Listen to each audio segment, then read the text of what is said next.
ये मनुष्य जीवन बहुत अनमोल है। मानव को अभी इसकी कीमत का ज्ञान नहीं है, केवल सुनते सुनते हैं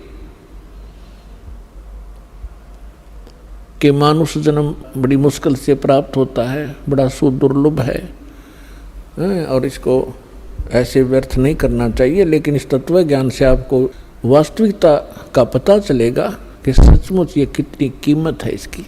और जिस समय आप इस तत्व ज्ञान के आधार से मनुष्य जीवन की कीमत को समझोगे, जिस प्रकार अब भारत का या पूरे विश्व का बच्चा बच्चा ये चाहता है और सभी समाज भी चाहता है कि बच्चे बेटे और बेटियां सभी शिक्षा ग्रहण करें और कितना ही पैसा हमारा लगे ये शिक्षित हों। और कितनी महंगी शिक्षा हो चुकी है, हम फिर भी गरीब से गरीब व्यक्ति भी ये सोचता है कि अपने बच्चों को पढ़ाऊं ताकि इनका जीवन सफल हो। आप देख रहे हैं, आपके समक्ष है। और दास ने वो जमाना देखा है जिसमें इस पढ़ाई की कोई कीमत नहीं थी, वैल्यू नहीं थी। और घर से धक्के तो पकड़ पकड़ टीचर लाया करते छोटे बालकों को, उनके घर वालों को समझा बुझा के। तो वो समय भी देखा था, क्योंकि उस समय इस शिक्षा की महिमा का, शिक्षा के गुण का ज्ञान नहीं था। और फिर इस जो भौतिकवाद में ज्ञान हुआ, अब पता चला कि बच्चा शिक्षित हुआ, बड़ा अधिकारी बन गया या कोई कर्मचारी बन गया, उसका ठीक गुजारा हो गया। तो सभी ने स्पीड पकड़ दी और सभी शिक्षित हुए। अब परमात्मा की लीला को आप धीरे धीरे समझोगे। ये सारी लीला करी कबीर भगवान ने, इस परमेश्वर ने, कि एक बार मेरे बच्चे अक्षर ज्ञान युक्त हो जा। और आप देख रहे हैं, क्योंकि दास का तो इस मार्ग में सारा विचार इधर रहता है। सन 1994 में दास को दीक्षा देने का आदेश प्राप्त हुआ था पूज्य गुरुदेव जी से। तब तक ये कोई मीडिया विशेष नहीं था,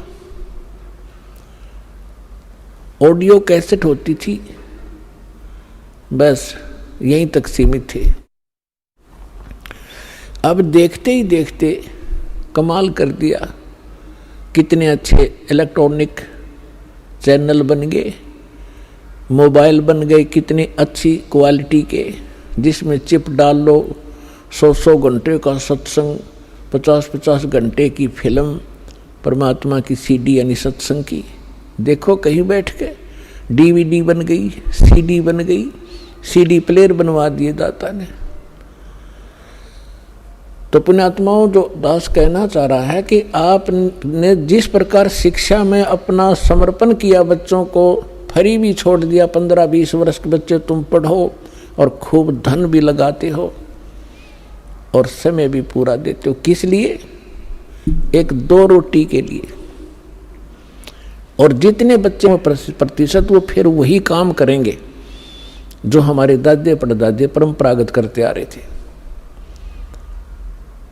अब इसका फायदा हमें ये हुआ कि हम शिक्षित कर दिए दाता ने, और अब शिक्षित हुए तो भगवान पहचानेंगे। तो इसी प्रकार जब आपको इस परमात्मा की भक्ति और मोक्ष की कीमत का पता चलेगा, आप सभी बुद्धिमान व्यक्ति हैं, आज वर्ल्ड के कोई बालक नहीं है, आप सभी का एकदम ऐसा यू टर्न होगा। अब आप भक्ति की तरफ, परमात्मा की तरफ, बच्चा बच्चा भक्ति करेगा। सबके हाथ में माला होगी, जेब में मोबाइल होगा तो परमात्मा की चर्चा ही चलेगी। ये बकवाद बंद हो जाएंगी जो जिनके लिए इसको प्रयोग किया जाता है। तो दास प्रार्थना ये करना चाहता है कि आप जी, दास जो आपको गॉड गिवन स्पिरिचुअल नॉलेज बता रहा है, प्रभु दत्त परमेश्वर ने अपने मुख कमल से जो तत्व ज्ञान बोला है, वो तत्व ज्ञान अभी तक छुपा हुआ था। परमात्मा का आदेश था। जिन महापुरुषों को परमात्मा ने अपने गवाह बनाया, साक्षात्कार किया, जिन महापुरुषों ने परमेश्वर का सचखंड देखा जहाँ हम रहा करते थे, जहाँ से आत्मा सारी की सारी जहाँ से आई है, जहाँ हम कितने सुखी थे, ना मृत्यु थी ना वृद्धावस्था थी, युवा शरीर रहता था, किसी चीज का अभाव नहीं था, कोई गर्मी और सर्दी वहाँ नहीं थी, बहुत सुंदर वातावरण है। तो हम वहाँ रहा करते और उस सुख को हम छोड़कर यहाँ आकर काल ने हमारी बुद्धि इतनी जकड़ दी कि सब कुछ भुला दिया। हमने पिछले जन्म का नहीं पता हम कहाँ थे कैसे थे, ऐसी मिट्टी डाल देता हमारी बुद्धि के ऊपर। ये परमेश्वर ने आकर के हमें बताया कि आप यहाँ के वासी नहीं हो, आप इतना कष्ट उठा रहे हो, आप सारा जीवन एक इस भौतिक सुख को प्राप्ति के लिए, संपत्ति संतान की व्यवस्था करने के लिए सारा जीवन डिवोट कर देते हो, और जब आप संसार छोड़कर जाते हो आपके साथ कुछ नहीं जाता, केवल पूरे जीवन में किए हुए पुण्य और पाप आपके साथ होते हैं। तो पुण्यात्माओं, दास आपको ये बताना चाहता है, सतर्क करना चाहता है कि दास जो आपको ज्ञान सुना रहा है इसको बहुत ही सावधानी से सुनो और विशेष कसक से सुनो, क्योंकि जैसे बच्चा टीचर के पास पढ़ने जाता है, ट्यूशन भी लगवाता है, क्लास में भी अपना जो शिक्षा दी जाती है उसको भी ग्रहण करता है, और 1 वर्ष लगा रहता है जब जाकर उस सिलेबस को कवर कर पाता है, और फिर 20 वर्ष तक वो पढ़ कर 2 रोटी के निर्वाह के लिए उद्देश्य रखकर वो इतना कुछ समय व्यतीत करता है। और अब हम क्या उद्देश्य रखेंगे? परमात्मा प्राप्ति, भगवान की भक्ति और शिष्टाचार, नेक नीति से रहना। जैसे हम रिश्वत वगैरह, जैसे कोई रिश्वत लेता है, कोई मिलावट करता है, कोई 2 के 20 बनाता है, कोई चोरी करता है, तो जब हमें ज्ञान होगा कि ये हम अपने संस्कार खराब कर रहे हैं और मिलना मिलाना वही है जो किस्मत में लिखा हुआ है, इससे ना अधिक हो सकता ना कम हो सकता। यदि हम 2-5 करके कोई 2-4 लाख रुपये की तो मार लिया, हाथ दाव लगा लिया अपनी नकली सूझबूझते, तो फिर ऐसा झटका लगेगा मनमाने कोई चोरी हो जा या कोई बालक बीमार हो जा, 2-3 लाख रुपये भी लग जाए और बच्चा भी मर जाता है, तो वो पैसा तो रहा नहीं, वो पाप कर्म ज्यों के त्यों रह गए जो उस पैसे को कमाने के लिए वो तगड़मबाजी करी थी।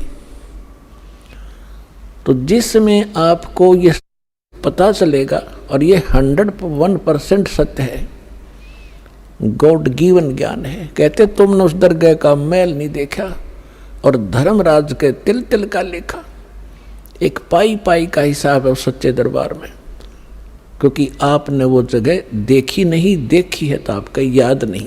और परमात्मा का भेजा हुआ संत, उस मालिक का दास, उस परमेश्वर का कृपा पात्र, उस परमात्मा से प्राप्त ज्ञान को ही आप तक पहुंचाता है। अपनी तरफ से वो कुछ मिलावट नहीं करता है, और वो ज्ञान ही आपको सुख देता है, वो परमात्मा का विधान होता है। उसको जानने के बाद फिर आप की ऐसी स्थिति हो जाएगी जैसे श्रीमद् भगवद गीता अध्याय नंबर 7 के श्लोक नंबर 29 में 29 में कहा है कि मैं जो बता रहा हूं कि तत्वदर्शी संत की खोज करो, और तत्वदर्शी संत की प्राप्ति के उपरांत परमेश्वर के उस परम पद की खोज करनी चाहिए, जहाँ जाने के बाद साधक फिर लौटकर कभी संसार में नहीं आती। तो वो क्या बताना चाहता है कि गीता ज्ञानदाता कहता है कि यथार्थ ज्ञान तत्वदर्शी संत बताते हैं, उनसे सुनो। तो यहाँ 7वें अध्याय के 29वें श्लोक में कह रहा है कि मेरे इस ज्ञान को जो आश्रय कर लेता है और तत्वदर्शी संत की खोज कर लेता है, और वो व्यक्ति उस तत्वब्रह्म से और सारे अध्यात्म ज्ञान से और सभी कर्मों से परिचित हो जाता है। और वो व्यक्ति जो तत्ब्रह्म से परिचित है, सभी कर्मों से परिचित है, पूरे अध्यात्म ज्ञान से परिचित है, वो केवल जरा और मरण से छूटने का ही प्रयत्न करता है। जरा मीन वृद्ध अवस्था के कष्ट से और मरण माने मृत्यु, इस दीर्घ रोग के निवारण के लिए ही, इससे मोक्ष प्राप्ति के लिए, छुटकारा पाने के लिए ही प्रयत्न करते हैं। तो वो व्यक्ति तत्ब्रह्म से परिचित है, सारे अध्यात्म ज्ञान से परिचित है और सभी कर्मों से परिचित है।